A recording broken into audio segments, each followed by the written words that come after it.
صلوا عليه وآله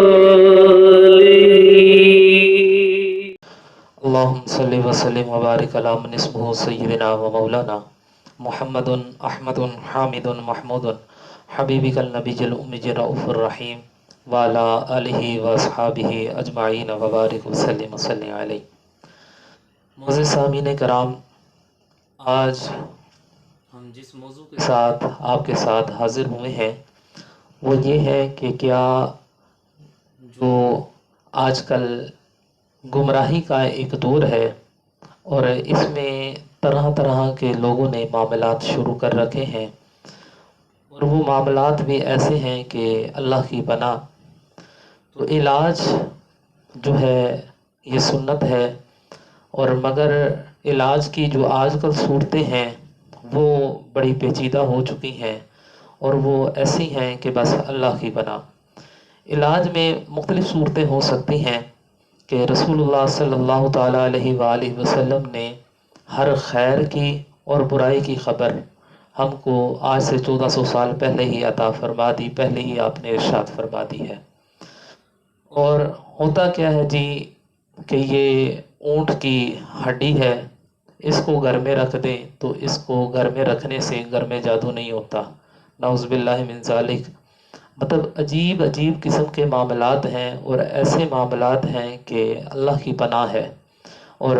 ابھی بلکہ پچھلے دنوں تو میں فیس بک کے اوپر دیکھ رہا تھا کہ وہ میں نے ایک ایڈ دیکھا جس کے اوپر وہ ایک باقاعدہ طور پر تسبیح تھی کہ جی یہ اونٹ کی ہڈی کی جو یہ تسبیح ہے اس کو پڑھنے سے جناب جادو نہیں ہوتا، تو ایسا نہیں ہوتا۔ تو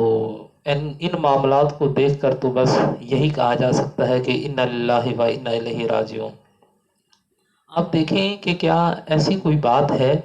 جو رسول اللہ صلی اللہ تعالیٰ علیہ وآلہ وسلم نے ہمیں ارشاد نہ فرمائی ہو،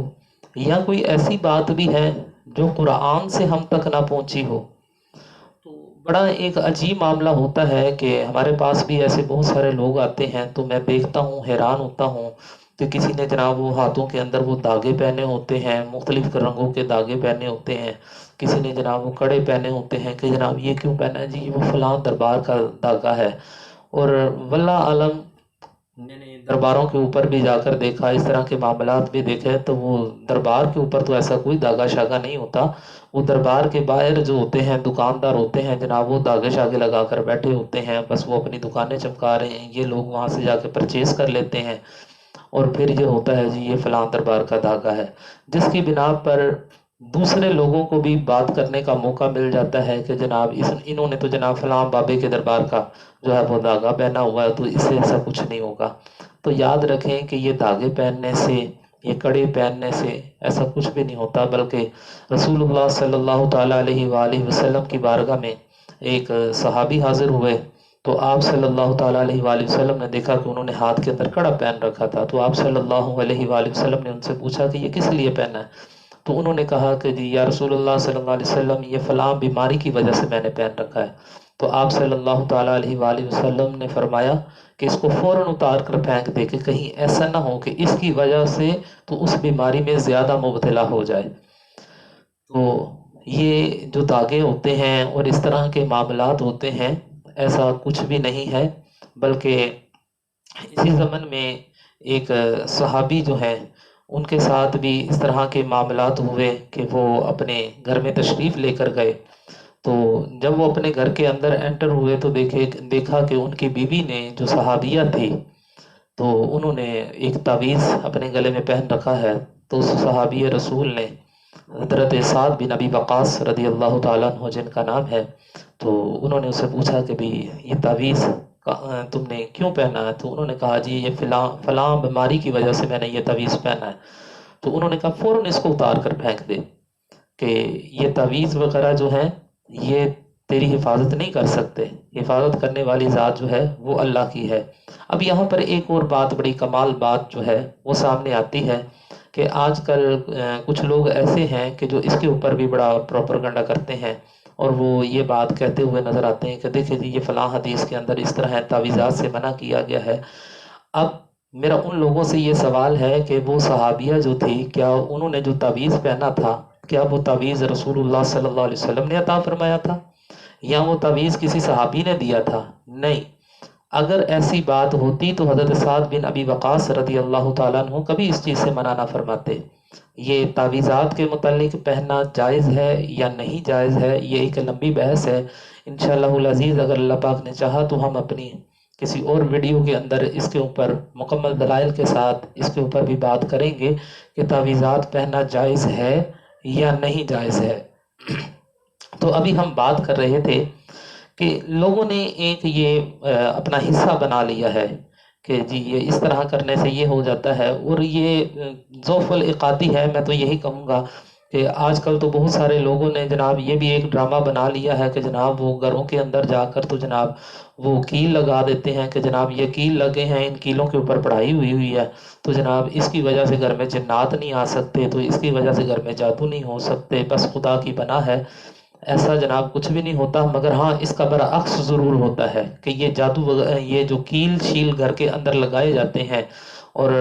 کچھ قرآ احباب بھی ایسے ہیں کم علمی کی وجہ سے وہ ایسے کام کرتے ہیں۔ اور یاد رکھیں کہ یہ جو لوگ یہ کام کرتے ہیں وہ آپ کے گھر سے جن نکالتے نہیں ہیں، بلکہ آپ کے گھروں کے اندر جن داخل کرتے ہیں، اور اس طرح سے آپ کے گھروں کے اندر جن داخل کرتے ہیں کہ آپ لوگوں کو پتہ بھی نہیں چلتا کہ جناب وہ کیل لگے ہیں تو اس کی وجہ سے جن نہیں آتا۔ میرے بھائی آپ لوگ ایسا کام کیوں نہیں کرتے کہ جو رسول اللہ صلی اللہ علیہ وآلہ وسلم نے ارشاد فرمایا ہے؟ اللہ کے پیارے نبی صلی اللہ تعالیٰ علیہ وآلہ وسلم نے جو طریقہ کار ارشاد فرمایا ہے، خدا کی قسم اگر آج ہر مسلمان اس طریقے کو اپنا لے تو میں اللہ کو حاضر و ناظر جان کر یہ بات کرتا ہوں، یقین کریں کہ آپ ہر طرح کے شر سے محفوظ ہو جائیں گے۔ اور رسول اللہ صلی اللہ تعالیٰ علیہ وآلہ وسلم کے فرامین سبحان اللہ۔ اب میرے پیارے آقا صلی اللہ تعالیٰ علیہ وآلہ وسلم نے اس کے متعلق بھی ارشاد فرما دیا کہ تمہارے گھروں کے اندر اگر شیاطین ہیں، کچھ اس طرح کے معاملات ہیں، تو ان کو کس طرح سے بھگایا جائے۔ اور ہم نے ایک ویڈیو کے اندر پہلے بھی یہ بات کی تھی کہ رسول اللہ صلی اللہ تعالیٰ علیہ وآلہ وسلم نے ارشاد فرمایا کہ جس گھر میں 3 دن تک لگاتار روزانہ رات کو 3 مرتبہ سورہ بقرہ کی آخری 2 آیات جو ہیں، آمن الرسول بما انزل الیہ من ربہ والمؤمنون جو ہے یہاں سے شروع ہوتی ہیں، اس کو آخر تک جو ہے یہ 2 آیتیں 3 مرتبہ اس کو پڑھا جائے تو اس گھر سے شیاطین جو ہیں وہ دور بھاگ جاتے ہیں۔ اسی طرح سے روزانہ رات کو سونے سے پہلے آیت الکرسی پڑھ لینا، سورہ بقرہ کی آخری دونوں آیات کو پڑھ لینا، اور پھر آپ ہر ٹائم باوضو رہیں، اس سے بھی آپ ہر طرح کے شیطانی معاملات سے محفوظ ہو جاتے ہیں۔ اور پھر گھر میں اذان دینے سے بھی اس کی برکت ہوتی ہے، بلکہ جس جگہ پر اذان دی جاتی ہے، اذان ہوتی ہے، وہاں سے شیاطین جو ہیں یہ دور بھاگ جاتے ہیں۔ تو جو رسول اللہ صلی اللہ تعالیٰ علیہ وآلہ وسلم نے طریقہ کار ارشاد فرمایا ہے، اس سے آگے کوئی طریقہ نہیں ہے۔ تو یہ جو گھروں کے اندر کیل وغیرہ لگائے جاتے ہیں کہ جی یہ کیل لگا کر بابا جی نے پڑھائی کر دی ہے تو جناب اب جن نہیں آئیں گے، خدا کی قسم وہ بابا تمہارے گھروں میں سے جن جو ہے وہ نکال نہیں رہا، بلکہ اور جنات کو ڈال رہا ہے، تمہارے یقین کو اللہ کی ذات کے اوپر سے ہٹا رہا ہے۔ تو لہٰذا ایسے لوگوں سے بچیں۔ رسول اللہ صلی اللہ علیہ وسلم نے خود ہمیں جینے کا طریقہ بتا دیا ہے، اتنے آسان طریقے ہیں۔ اب آپ اگر ہر ٹائم باوضو رہتے ہیں تو کون سی شیطانی طاقت ہے جو آپ کے اوپر حملہ کر سکتی ہے؟ آپ اپنے گھر میں اذان دیں، تمام شیطانی طاقتیں آپ کے گھروں سے بھاگ جاتی ہیں۔ سورہ بقرہ کی آخری دونوں آیات پڑھیں، سورہ فلق سورہ ناس پڑھیں، آیت الکرسی پڑھیں، مطلب تھوڑا تھوڑا پڑھنا ہے، اس میں کون سا اتنا زیادہ ٹائم لگتا ہے؟ تو لہٰذا یہ وہ معاملات ہیں جن کو کرنے سے اللہ تعالیٰ ہمیں شیاطین کے شر سے محفوظ فرما دیتا ہے۔ اللہ تعالیٰ کی بارگاہ میں دعا ہے کہ اللہ تبارک و تعالیٰ جل جلالہ ہمیں شیاطین کے شر سے محفوظ فرمائے اور ہمیں صحیح معنوں میں دین اسلام پر استقامت عطا فرمائے۔ آمین بجاہ النبی صلی اللہ علیہ وآلہ وسلم۔